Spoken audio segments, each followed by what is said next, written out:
기도하겠습니다. 잘 오셨습니다. 반갑습니다.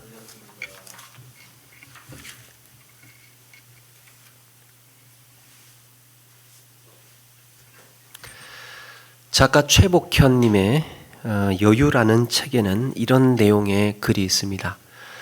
현대 철학의 새로운 흐름을 제시한 언어 철학자 비트겐슈타인은 이 세계를 언어로 다 설명할 수 있다고 믿었습니다. 그래서 그는 언어를 최대한 명확하게 다듬는 것이야말로 세계에 대한 우리의 이해를 확고하게 만드는 일이라 생각했습니다. 이 세계의 모든 것들을 명제화할 수 있다. 이 세계를 설명해낼 수 있다. 말로써. 그렇게 생각을 했다는 거죠. 그런데 한계를 느꼈습니다. 언어로 표현할 수 없는 것이 있다는 것을 느낀 것입니다. 비트겐슈타인은 다른 철학자들의 책을 읽지 않는 것으로 유명합니다. 그런 그가 가장 탐독한 책 중에 하나가 키에르케고르의 책입니다. 그는 도저히 논리적으로 설명되지 않은 것에 대해 역설한 키에르케고르를 좋아했습니다. 그러니까 세계에 대해서 언어로 말할 수 있다고 생각한 비트겐슈타인이 이 세계를 논리적으로 말할 수 없다라고 말한 키에르케고르를 좋아했다는 거죠. 그리하여서 비트겐슈타인은 마침내 그의 책 논리철학 논고의 마지막에 철학사에 남을 유명한 말을 남기게 되는데, 말할 수 없는 것에 대해서는 침묵해야 한다. 말할 수 없는 것에 대해서는 침묵해야 한다. 말로 할 수 있는 것이 있고 말로 할 수 없는 것이 있습니다. 말할 수 없는 것에 대해서 말하고자 할 때 오만과 월권이 발생합니다. 우리는 가끔 그런 표현 쓰죠. 당신 뭐 한다고 그렇게 얘기를 해? 뭐 한다고 함부로 말을 해? 무엇보다 삶에서 가장 아름다운 언어들, 이를테면 사랑이라든지 또 그리움이라든지 자유라든지 이런 것들 한마디로 정의 내릴 수 없는 우리 이성의 한계, 언어의 한계가 있다는 겁니다. 그러면서 하나님은 더욱 그러합니다 라고 했습니다. 우리는 하나님을 알고 있습니다. 그러나 하나님에 대하여서 설명해 보라고 한다면 짧게 한두 마디로 이야기 나눌 수가 없는 것이지요. 사랑하는 여러분, 이 세계를 인간의 언어로 묘사할 수 있다고 생각했던 비트겐슈타인은 말할 수 없는 것이 존재한다는 사실을 발견하고 거기에 대해서 함부로 말하지 말라고 조언하고 있습니다. 말할 수 없는 것에 대하여 침묵해야 한다. 오늘 말씀에도 너무나 선명하게 존재하는 것이지만 몇 마디 말로 간단하게 설명할 수 없는 것이 소개되고 있습니다. 그것이 무엇입니까? 바로 예수 그리스도의 십자가입니다.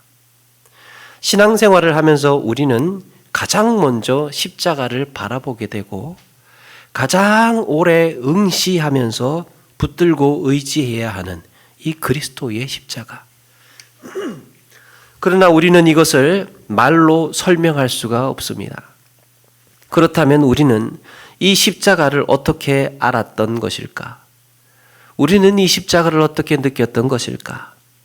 내 삶에서 과연 십자가의 길이란 도대체 어떤 의미일까? 우리 앞에 17절에 보니까요. 17절에 바울은 내가 말의 지혜로 하지 아니함은 그리스도의 십자가가 헛되지 않게 하려 함이라 그랬습니다. 말의 지혜, 이 말의 능통한 실력, 언어의 유창함, 그런 것으로 내가 복음 전하지 않았다. 왜냐? 그리스도의 십자가가 헛된 것이 될까 봐. 내가 뛰어난 언변으로 유창한 말재주로 너희를 설득하고 선동하지 않았고 그리스도의 십자가가 몇 마디 말로 공허해질까 봐 두려웠다고 말합니다.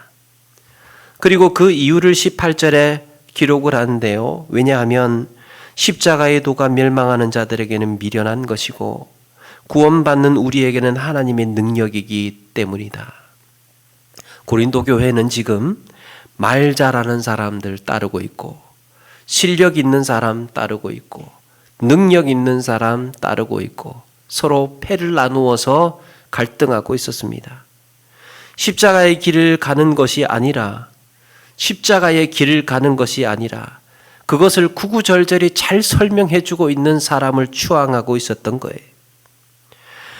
말의 지혜는 말 그대로 인간의 지혜에서 나오는 유창한 언어 능력입니다. 언어 능력. 이런 지혜로 언변이 뛰어난 변론가를 가리켜서, 말 잘하는 사람을 가리켜서 지난번에 소피스트라고 했죠. 그런데 이런 사람들이 유창한 말솜씨만 믿고 사람들을 설득하다 보니까, 유창한 말솜씨로 사람들을 설득하다 보니까 때로는 자기가 유리한 쪽으로 말을 끌어가기도 하고요. 말의 지혜라는 게 그렇죠. 자기 유리한 쪽으로 말을 끌어가고 자기 욕심을 채우기 위한 수단으로 말을 할 때도 생겨납니다.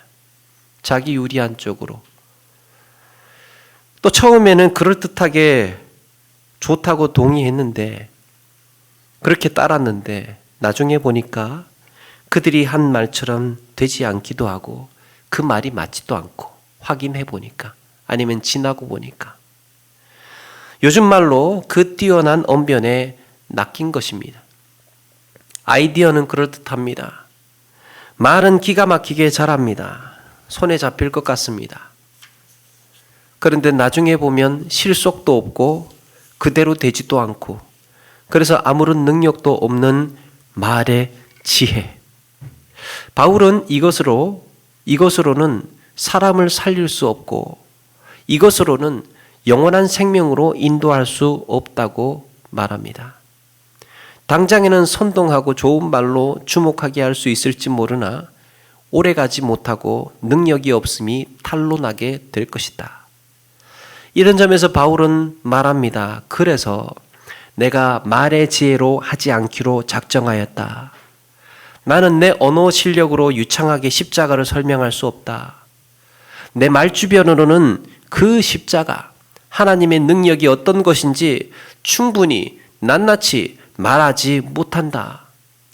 그래서 바울의 사역은 십자가를 설명하고 십자가를 풀어서 말한 사역이 아니라 이곳저곳 뛰어다니면서 십자가를 바라보라고 외치면서 십자가를 가리켰던 사역입니다. 사도 바울은 사람들에게 십자가 바라보라고 외쳤던 사람이에요. 십자가를 논리적으로 이해하게, 납득시키게 가르쳤던 사람이 아닙니다. 모세가 광야에서 장대 위에 놋뱀을 들었을 때 바라보면 살 것이고 바라보지 않으면 죽을 수밖에 없다고 했지요. 말이 되지 않습니다. 논리적으로 맞지가 않아요. 지금 내가 죽게 생겼어요. 내가 지금 당장 죽게 생겼는데 그 장대 위에 달린 놋뱀을 본다고 어떻게 살겠습니까? 이해할 수가 없는 겁니다. 말의 지혜로 설명되지 않는 것입니다. 그저 선포된 말씀을 믿고 의지하는 수밖에 없습니다. 하나님이 그렇다고 하니까 바라보는 거예요. 바라보면 생명을 얻고 산다고 하니까 바라본 것입니다. 마찬가지로 십자가에 달리신 예수 그리스도를 바라보는 것이 그와 같습니다. 그래서 지혜 있는 자가 어디 있느냐, 선비가 어디 있느냐, 이 세대의 변론가가 어디 있느냐, 하나님께서 이 세상의 지혜를 미련하게 하신 것이 아니냐. 인간의 지혜와 총명이 구원에 아무런 도움이 되지 못한다는 겁니다. 인간이 아무리 지혜롭고 총명해도 영혼을 살리고 생명을 구원하는 이 구원 역사에 아무런 도움이 되지를 못한다.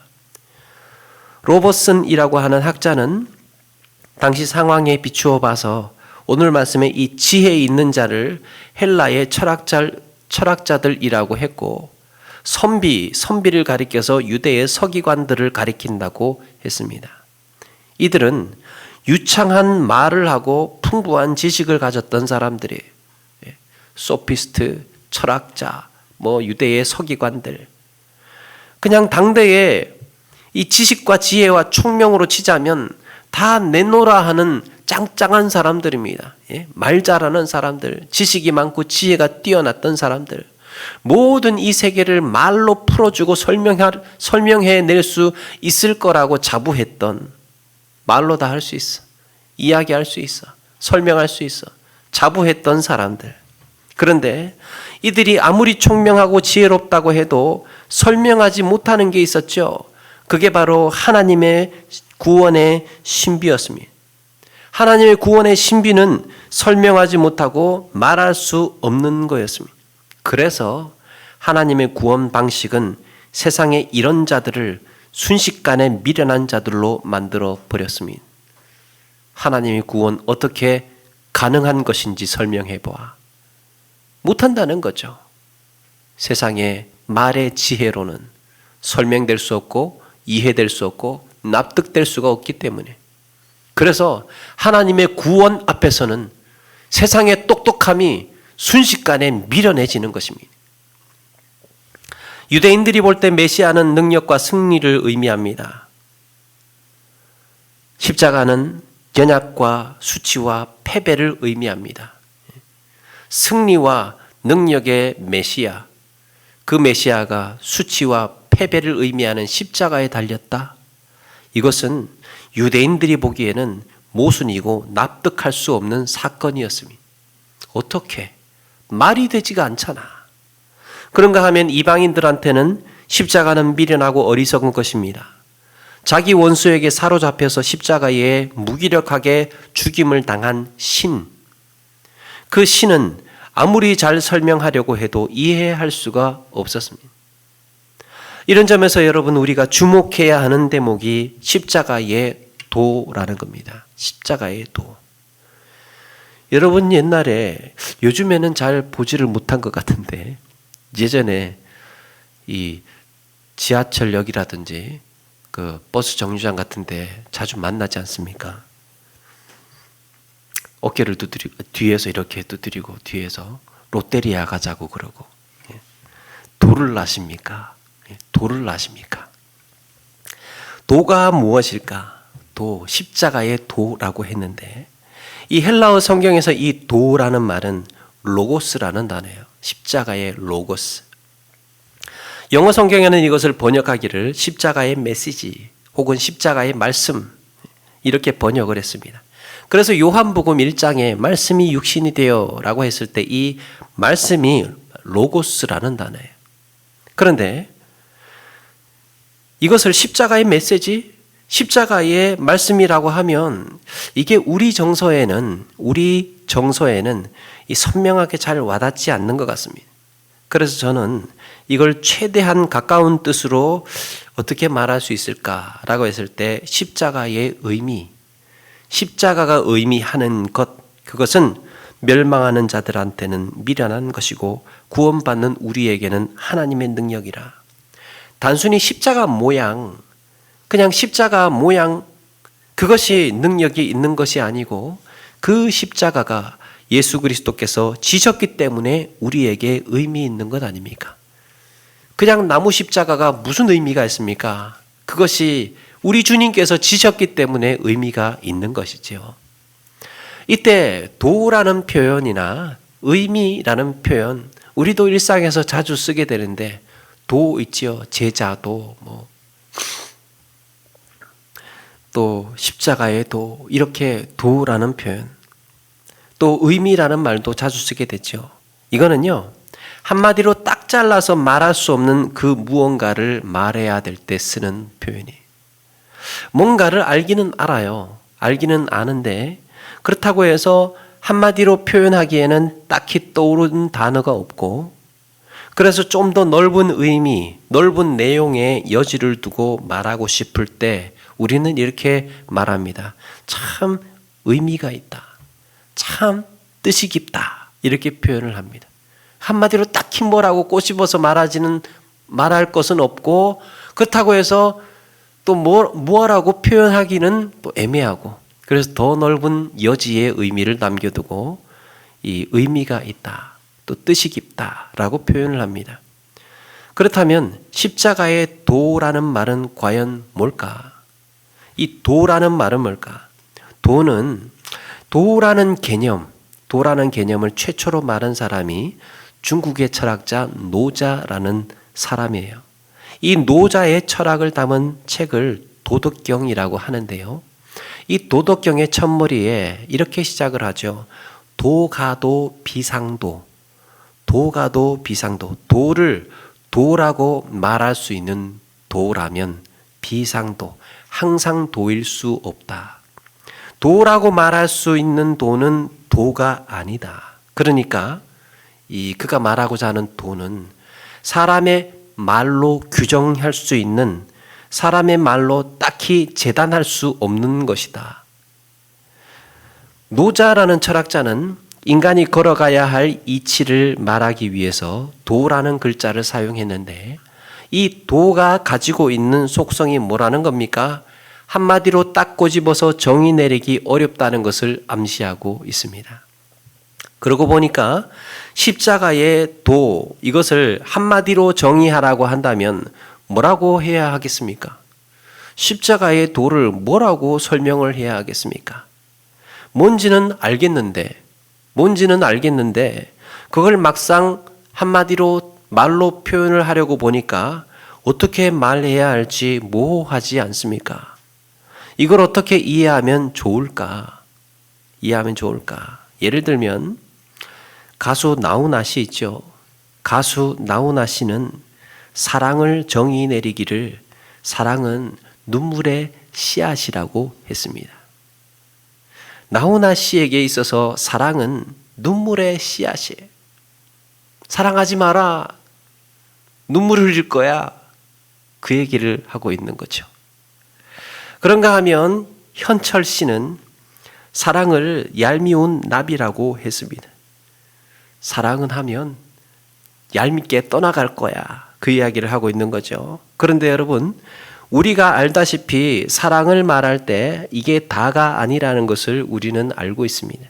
사랑은 눈물이나 훌쩍 떠나버리는 이런 야속한 것만이 아니라 사랑은요, 기대도 있고 거기에 기다림도 있고 설레임도 있고 만남, 행복도 있고 거기에 또 갈등도 질투도 이별도 미련도 이 모든 것들이 다 포함되어 있는 것이죠.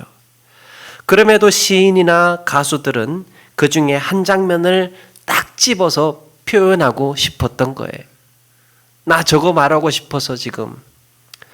이들이 사랑에 대해서 말하는 순간, 사랑에 대해서 이거다라고 말하는 순간 사실은 사랑에 대해서 말하지 못한 것들이 더 많이 남아 있습니다. 사랑에 대해서 아직 말하지 못한 것들이 더 많이 남게 되는 거예요.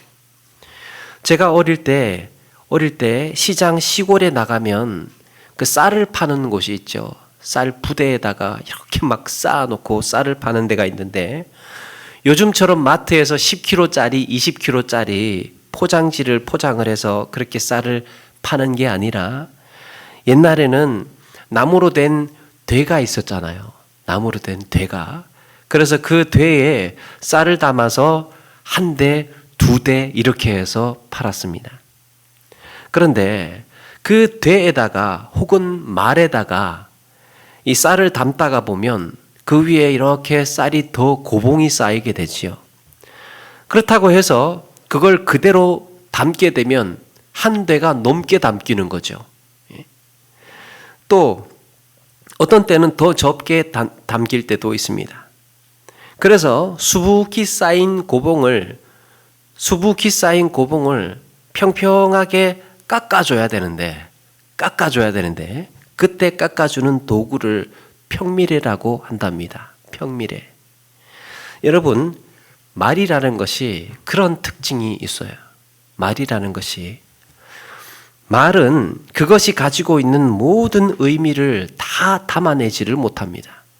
내가 가지고 있는 어떤 분명한 마음이 있는데 그걸 단어로 설명하는 순간 이걸 다 담아내지를 못한다는 거죠. 말은 규정하고 정의 내리는 일이에요. 그래서 말을 하는 순간 말이라는 것을 하는 순간 평미래로 깎여 나간 쌀처럼 말하지 못한 부분들이 존재하게 됩니다. 십자가의 도 역시 마찬가지입니다. 십자가의 도. 이걸 어떻게 몇 마디 말로 설명할 수 있습니까? 어떤 말의 지혜로 십자가를 설득시킬 수 있겠습니까? 예수 그리스도의 십자가는 말로 다 형용할 수 없는 사건입니다. 하나님께서 나를 사랑하셔서 수백 년, 수천 년의 준비와 계획 속에서 그 끝에 이 땅에 사람으로 오셨습니다. 자기 사람들을 사랑하시되 끝까지 사랑하셨고 땀방울이 핏방울처럼 떨어지도록 온 힘을 다해서 기도하셨습니다. 배신자의 손에 넘겨져서 온갖 조롱과 모욕과 수치를 당하셨습니다. 그리고 기진맥진 간신히 십자가를 지고 골고다에 오르셨고 마지막까지 몸찢어 피 흘리시는 가운데에 말할 수 없는 고통으로 십자가에 죽으셨습니다. 사랑하는 여러분, 제가 방금 이것으로 예수님의 십자가에 대해서 다 말한 것입니까? 저는 지금 두 손에 담을 만한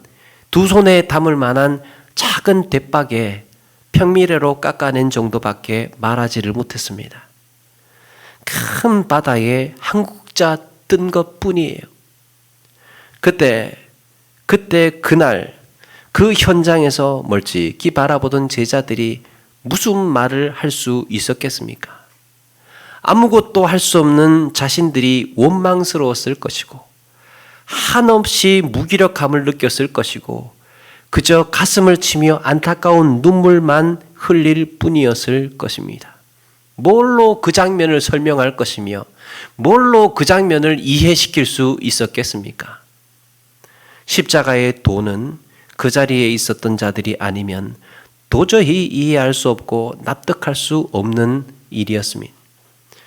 찬송에도 이런 가사가 있죠. 거기에 너 있었는가? 그때에 주가 그 십자가에 달릴 때 때로는 그 일로 나는 떨려 거기 너 있었는가 그때에.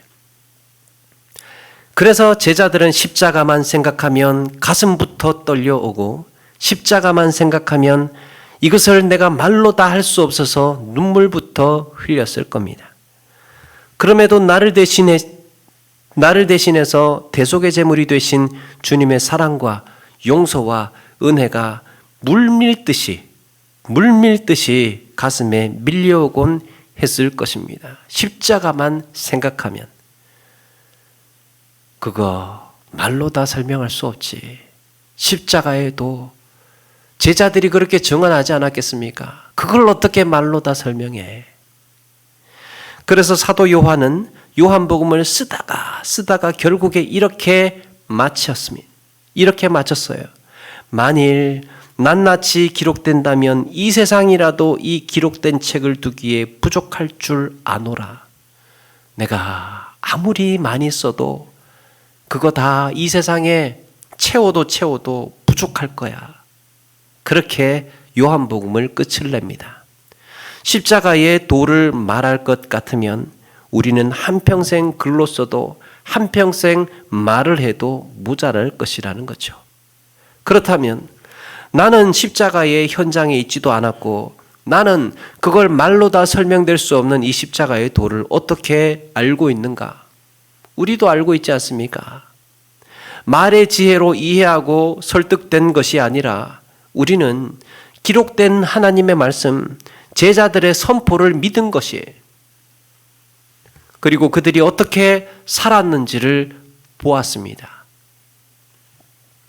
사랑하는 여러분, 그들이 어떻게 살았습니까? 어떤 제자는 거꾸로 십자가를 쥐고 죽어갔고 어떤 제자는 온몸에 살가죽이 벗겨져서 뜨거운 광야에 매달린 채 버려졌습니다.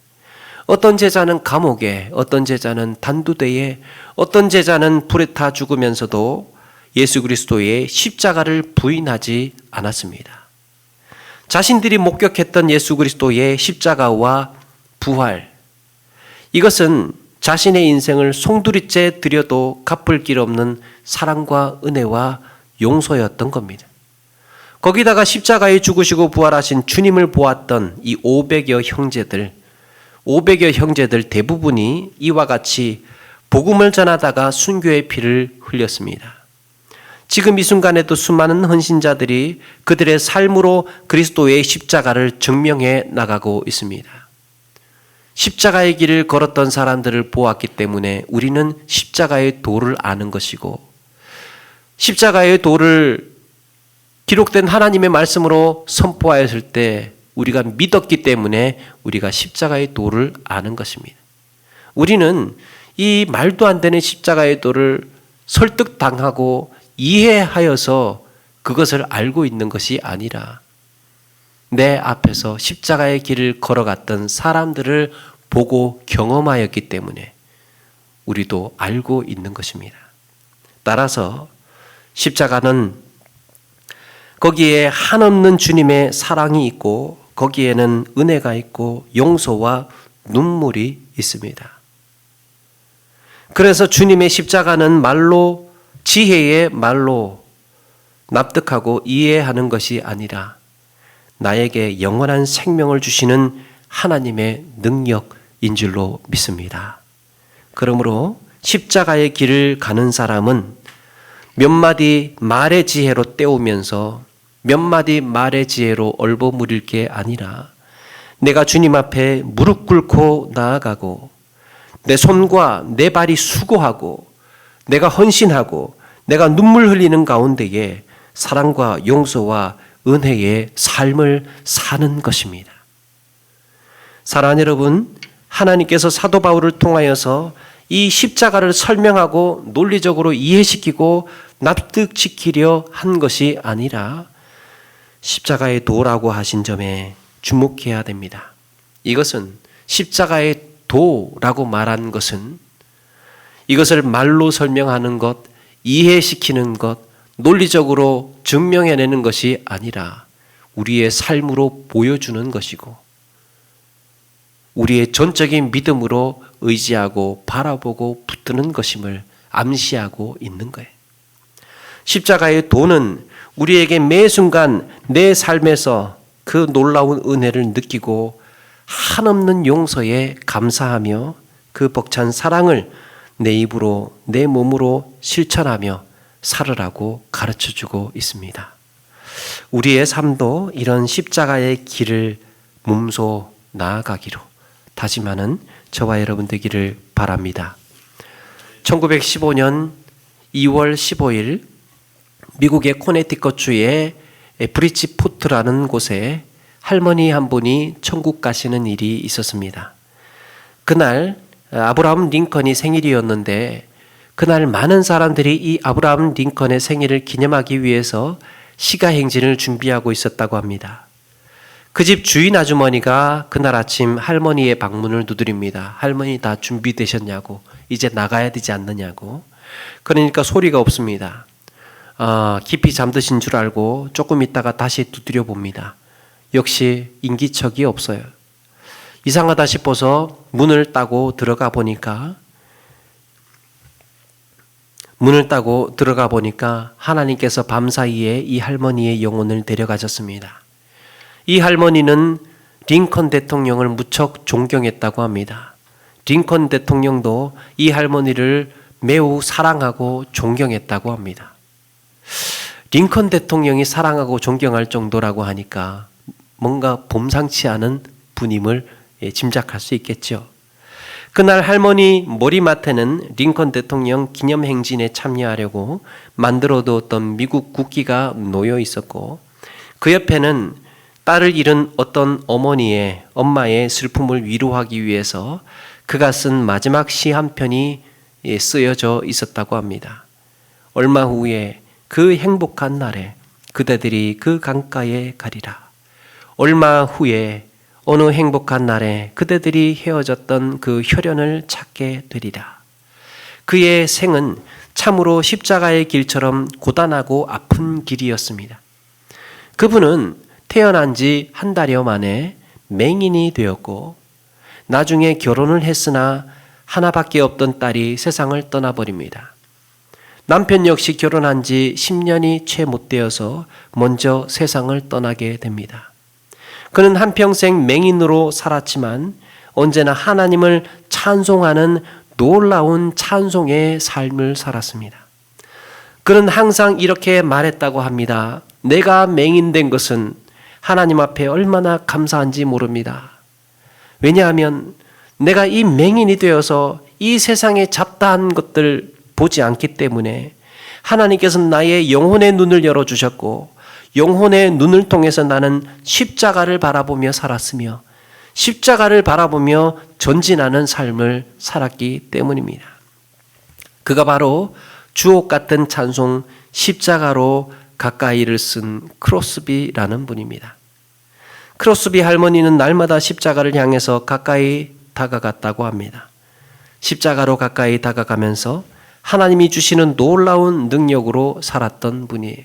사랑하는 여러분, 우리가 십자가로 가까이 가면 가까이 갈수록 우리는 하나님의 능력을 경험하게 됩니다.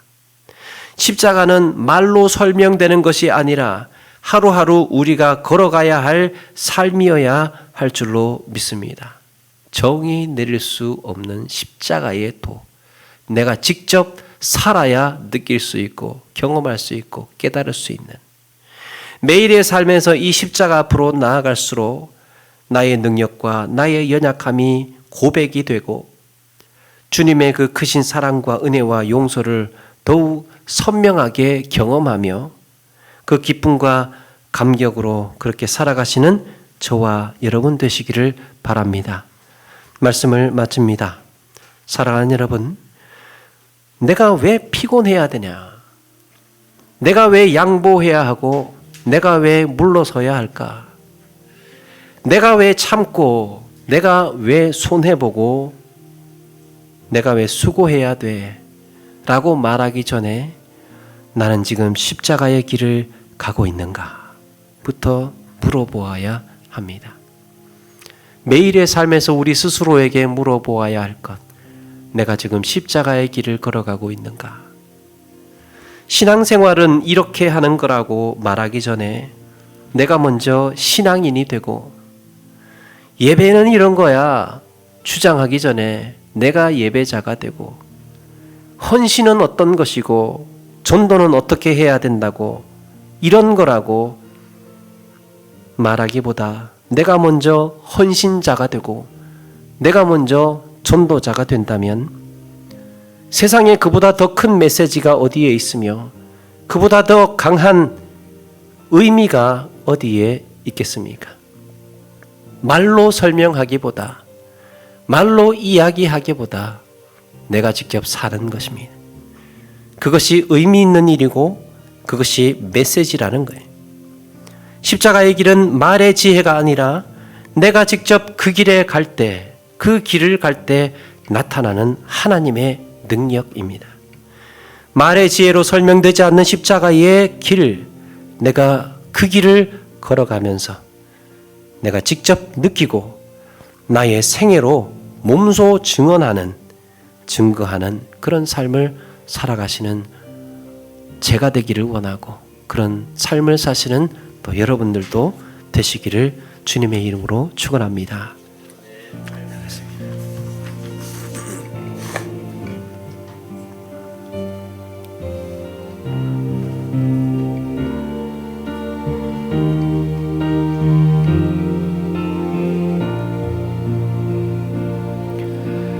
무엇이 변치 않아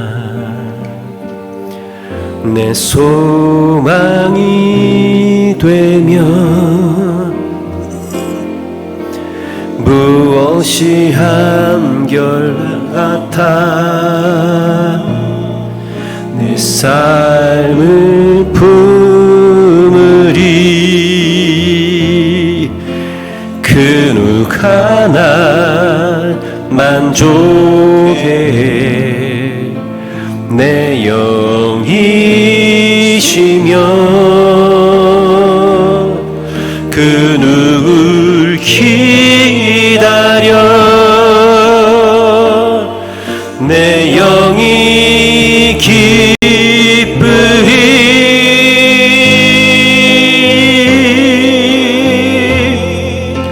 십자가 그 그늘 아래 내 소망이 있네. 십자가 그 그늘 아래 내 생명이 있네. 우리 한 번 더 고백하면서 준비하는 예물 드리겠습니다. 무엇이 변치 않아 내 소망이 되며 무엇이 한결같아 무엇이 한결같아 내 삶을 품으리 그 누가 날 만족해 내 영이 쉬며 그 누굴 기다려 내 영이 기쁘리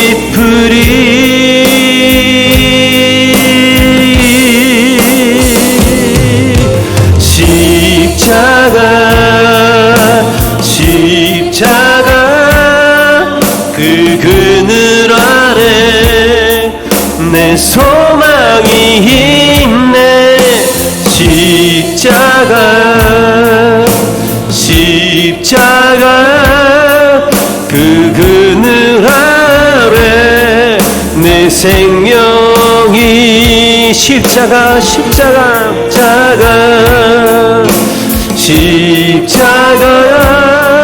그 그늘 아래 내 소망이 있네. 십자가 그 내 생명이 있네. 우리 말씀 기억하면서 잠시 한번 기도하며 나아가기를 원합니다. 하나님, 우리의 삶에 십자가의 길이 있기를 원합니다.